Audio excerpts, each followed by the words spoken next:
Good morning, class ninth. We are in chapter tissue, and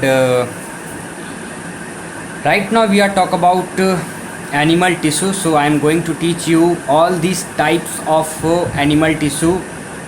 Okay. So first type of animal tissue is epithelial tissue. Let us talk about epithelial tissue. Okay. So basically epithelial tissue is the outermost covering of the body. The covering or protective tissue in the animal body are known as epithelial tissue. Epithelium cover most organ and cavities within the body. It also form a barrier to keep different body system separate. I repeat, it is the outermost covering. Okay, and if one cover of an object and other cover of an object, that makes both of them separate to each other. If two objects having same cover, then they are not separated to each other but their own covering, then we can say that their surfaces are separate to each other. Okay, that's why it also form a barrier to keep different body systems separate. The skin, the lining of mouth, the lining of blood vessels, lungs, alveoli, kidney, tubes, all are made of epithelial tissue. These tissue cells are tightly packed to form continuous sheets. Whatever the lines or whatever the sentences right now I speak, please write down in your notebook. Okay, because these sentences are really very important. Okay,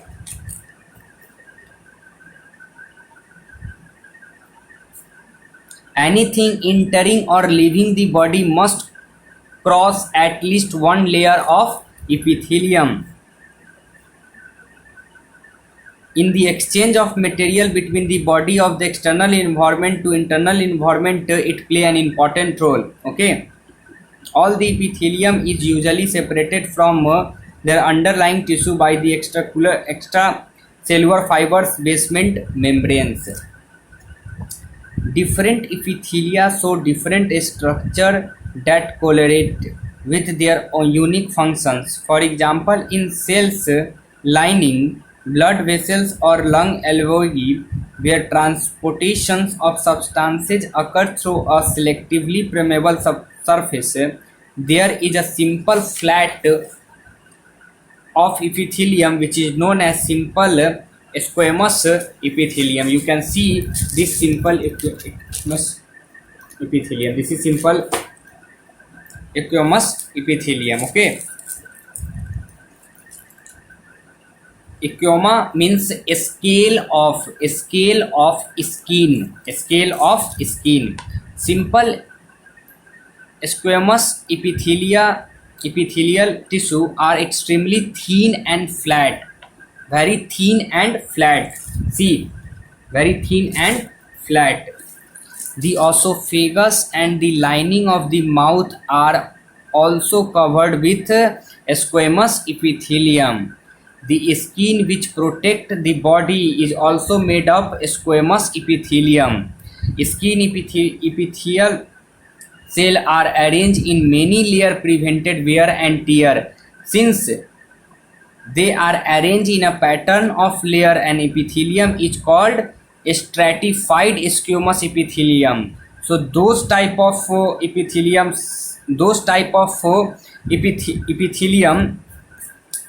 which cells are arranged in many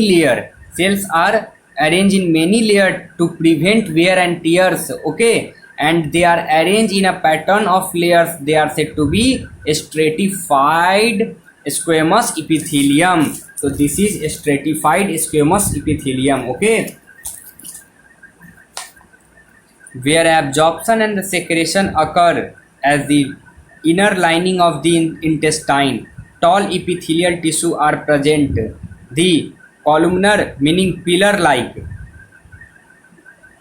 This is pillar. Columnar pillar like epithelium facilitate movement across the epithelium barrier in the respiratory tract. The columnar epithelium tissue are also cilia,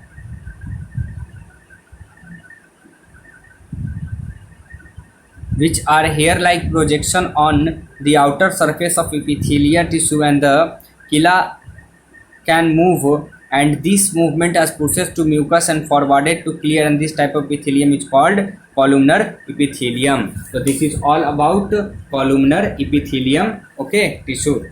Let us talk about last cuboidal squamous cuboidal epithelium. Cuboidal epithelium with cube shaped cell formed the lining of kidney tubes with ducts of salivary glands of kidney tubes and duct of salivary glands where it provide mechanical support.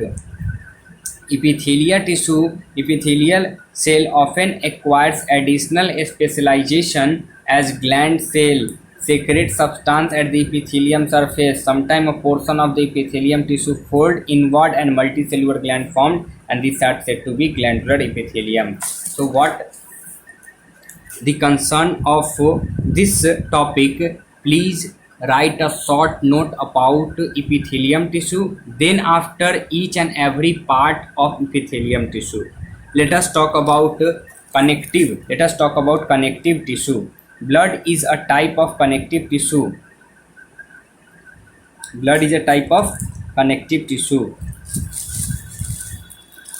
Blood has a fluid like matrix. Blood has a fluid or liquid matrix called plasma, in which red blood cells and white blood cells and platelets are suspended. Okay, so blood has a fluid which is known as plasma that consists of three components, and we can also say that the three components of blood, first one is WBC, second one is the RBC, and third one is platelet. So let us talk about the functions of these all components of blood one by one. The plasma contains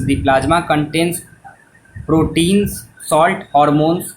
Blood flows transport gaseous digested food, hormone and wasted material in different part of the body. Okay, so this red blood cell carry oxygen from our one part of the body to another part of the body. This white blood cell fight with germs, and these platelets are make a cover or make a coating while bleeding is there. Okay, they are responsible for the prevent the loss of blood during bleeding. Bones is another type of connective tissue. It forms the framework that supports the body. It also anchors, and muscles are support the main organ of the body. So bone basically play an important role to support our body. It is a strong and non-flexible tissue. Bone cells are embedded in a hard matrix that is composed of calcium and phosphorus compound. So it is very strong due to calcium and phosphorus. Okay,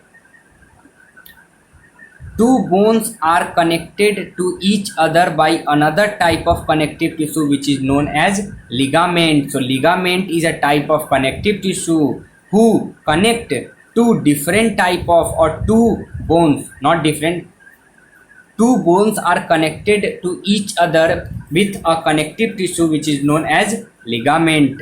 This tissue is very elastic, that's why we are able to contract or relax our hand. Okay, this bone and this bone joined with ligament. Okay, that's why we are able to move it.